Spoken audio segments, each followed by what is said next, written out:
షిరిడీవాస సాయి ప్రభో, జగతికి మూలం నీవే ప్రభో. దత్త దిగంబర అవతారం, నీలో సృష్టి వ్యవహారం. త్రిమూర్తి రూపావో సాయి, కరుణించి కాపాడోయి.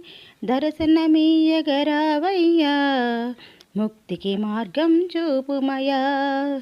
షిరిడీవాస సాయి ప్రభో, జగతికి మూలం నీవే ప్రభో.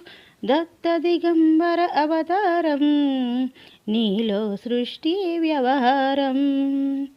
కఫిని వస్త్రము ధరించి, భుజమునకు జోలి తగిలించి. నింబ వృక్షపు ఛాయలో, పకీరు వేషపు ధారణిలో. కలియుగమందున వెలిసితవి,